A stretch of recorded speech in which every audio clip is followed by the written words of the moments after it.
Hello guys, welcome to my YouTube channel Zikol Zit. আজি আমি কথা পাতিম দুটামান অসমৰ আনবক্সিং ভিডিঅ'ৰ ওপৰত। যেনেকুৱা ৰাহুল অসমখনত মানে কিমান কি বস্তু আহি আছে মানে ভিডিঅ'খনে দেখি কিছুমান মানুহে মানে কিলা বস্তু আনবক্সিং কৰি আছে মানে নিজৰে মানে ক'বা লাজ লগা হৈছে। কিবা গেলাপ টোপলা, কিবা কেপি, তাৰপিছত লগতে এইবিলাক কিবা জাইঙা পেন, আণ্ডাৰ, এইবিলাক কিবা আনবক্সিং কৰিব লগা বস্তু নেকি গাইজ? আপোনালোকে কওকচোন। বেলেগ বস্তু নাপালে আৰু আনবক্সিং কৰিব এইবিলাক গেলাপ টোপলা, মালত টোপলা এইবিলাকে পালে। বাৰু যিয়ে নহওক ভিডিঅ'টো আৰম্ভ কৰোঁ, বলকচোন যাওঁ। হেল্ল' দোস্ত, ৱেলকাম টু মাই চেনেল। আজি মই আপোনালোকক অসমৰ জনপ্ৰিয়তাৰ শীৰ্ষত থকা বস্তু এটাৰ আনবক্সিং দেখুৱাবলৈ যাইছোঁ। আচলতে অসমৰ মেক্সিমাম পুৰুষৰে হিয়াৰ বুকুৰ আপোন বস্তু এটা আনবক্স কৰিবলৈ যাইছোঁ। তো বলক আপোনালোকক মই দেখুৱাওঁ বস্তুটো কেনেকৈ আনবক্স কৰিব, ইয়াৰ ভিতৰত আপুনি কি কি সুবিধা পাব। আপোনাৰ অসমৰ মেক্সিমাম পুৰুষৰে মানে হিয়াৰ আমঠু বস্তুটো আনবক্সিং কৰিবি দেচোন বাৰু, কৰ চাওঁচোন। জি হা দোস্ত, আমি আজি এনেকুৱা এটা বস্তুৰ কথা পাতিব যাইছোঁ, এনেকুৱা এটা বস্তু আনবক্সিং কৰিব যাইছোঁ যিটো বস্তুৱে আমাৰ অসমৰ ইমূৰৰ পৰা সিমূৰলৈ এক মায়াৰ জৰিৰে বান্ধি ৰাখিছে।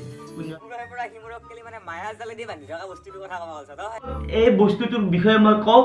এই বস্তুটো এনেকুৱা এটা বস্তু যিয়ে অসমত থকা ইংলিছ কোচিং চেণ্টাৰসমূহক সমানে সমানে টক্কা দি আছে।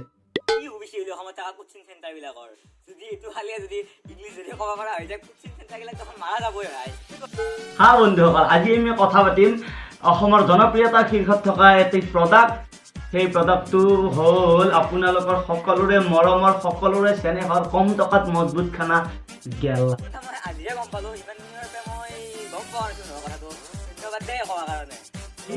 আহক মই কৈ দিওঁ, অসমত ইমানবোৰ স্কুল নাই, অসমত ইমানবোৰ দোকান পোহৰ নাই, অসমত ইমানবোৰ হস্পিটাল নাই, অসমত ইমানবোৰ চৰকাৰী অফিচ নাই, অসমত ইমানবোৰ ছোৱালী নাই। জি হা দোস্ত, অসমত ইমানবোৰ চৰকাৰী হওক বেচৰকাৰী হওক প্ৰতিষ্ঠান নাই যিমানবোৰ ইয়াৰ খাটি আছে। হস্পিটেল নাই, তাতকে মানে বেছিকে মানে উৎপত্তি হয় এইটো বস্তু। ভাল কথা কৈছা, ভাল কথা কৈছা, ভাল শিক্ষা দিছা দেই। ভাই দাম কিমান ইয়াৰ? কোনচোন দামটো নকয় গা। আৰু ইয়াৰ দামটো মই আপোনালোকক কৰিছোঁ, ইয়াৰ মাত্ৰ 10 টকা। 10 টকা হয় দোস্ত। আচ্ছা 10 টকা নেকি? মই বেছিকে উলিয়াই ভাবছিলোঁ। এই বস্তুটো যদি আপুনি গ্ৰহণ কৰে তেতিয়াহ'লে আপোনাক ইংলিছ কোচিঙৰ কোনো দৰকাৰ নাই। আপুনি বিভিন্ন ধৰণৰ ইংলিছ বুলি নহয়, আপুনি বিভিন্ন ধৰণৰ ভাষা আপোনাৰ মনৰ পৰা ওলাই আহিব। আপুনি বিভিন্ন ধৰণৰ ভাষাৰ আপুনি পাৰ্গত হৈ উঠিব। দ্বিতীয় কথাটো হ'ল ফ্ৰেণ্ডছ, যদি এই বস্তুটো অতিপাত খোৱাৰ ফলত আপোনাৰ মৃত্যু হয় তেতিয়াহ'লে আপোনাক শ্বহীদ ঘোষণা কৰা হ'ব আৰু চৰকাৰৰ তৰফৰ পৰা এটি শকত ধনৰ টোপোলা 2 লাখ টকাৰে আপোনাক পুৰস্কৃত কৰা হ'ব। মই এটা কাম কৰিম পিছে বুলি, মই আজি গধূলি মানে বহুত কিনি আনিম গেলাপ টোপলা। 10 টকা দাম বেছি নহয় নহয়, 100 টকা কিনিলে 10 টকা বহুত পাম, 100 টকাৰ বহুত পাম। সেইসোপা কিনি আনি মই খাই আজি মৰি যাম, তেতিয়া 2 লাখ টকাৰ সাহায্যটো পাম, হয়নে নহয়?